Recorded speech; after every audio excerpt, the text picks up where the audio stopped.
بسم الله الرحمن الرحيم. ألف لام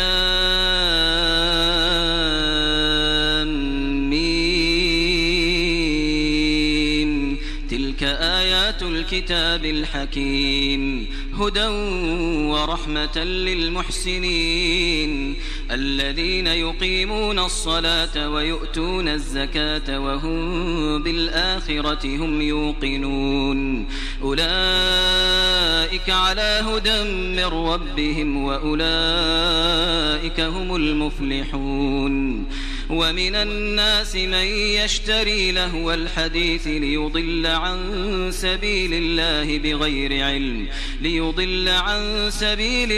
بغير علم ويتخذها هزوا أولئك لهم عذاب مهين.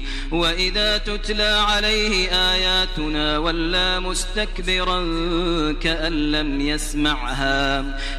لم يسمعها كأن في أذنيه وقرا فبشره بعذاب أليم. إن الذين آمنوا وعملوا الصالحات لهم جنات النعيم خالدين فيها وعد الله حقا وهو العزيز الحكيم. خلق السماوات بغير عمد ترونها وألقى في الأرض رواسي أن تميد بكم وبث فيها من كل دابة وأنزلنا من السماء ماء فأنبتنا فيها من كل زوج كريم. هذا خلق الله فأروني ماذا خلق الذين من دونه بل الظالمون في ضلال مبين. ولقد آتينا لقمان الحكمة أن اشكر لله ومن يشكر فإنما يشكر لنفسه ومن كفر فإن الله غني حميد. وإذ قال لقمان لابنه وهو يعظه يا بني لا تشرك بالله إن الشرك لظلم عظيم. ووصينا الإنسان بوالديه حملته أمه وهنا على وهن وفصاله في عامين أن اشكر لي ولوالديك إلي المصير.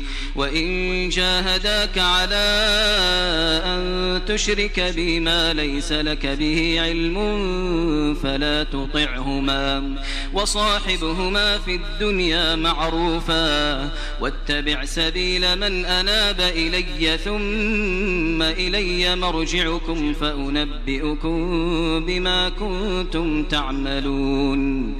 يا بني إنها إن تك مثقال حبة من خردل فتكن في صخرة أو في السماوات أو في الأرض يأت بها الله إن الله لطيف خبير.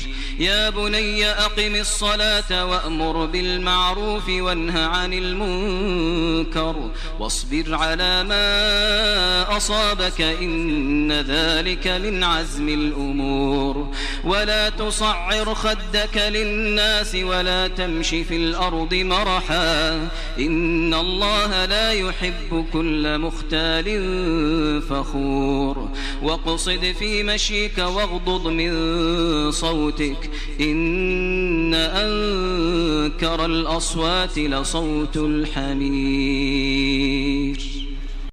ألم تروا أن الله سخر لكم ما في السماوات وما في الأرض وأسبغ عليكم نعمه ظاهرة وباطنة ومن الناس من يجادل في الله بغير علم ولا هدى ولا كتاب منير. وإذا قيل لهم اتبعوا ما أنزل الله قالوا بل نتبع ما وجدنا عليه آباءنا أولو كان الشيطان يدعوهم إلى عذاب السعير ومن يسلم وجهه إلى الله وهو محسن فقد استمسك بالعروة الوثقى وإلى الله عاقبة الأمور ومن كفر فلا يحزنك كفره إلينا مرجعهم فننبئهم بما عملوا إن الله عليم بذات الصدور نمتعهم قليلا ثم نضطرهم إلى عذاب غليظ ولئن سألتهم من خلق السماوات والأرض ليقولن الله قل الحمد لله بل أكثرهم لا يعلمون لله ما في السماوات والأرض إن الله هو الغني الحميد ولو أن ما في الأرض من شجرة أقلام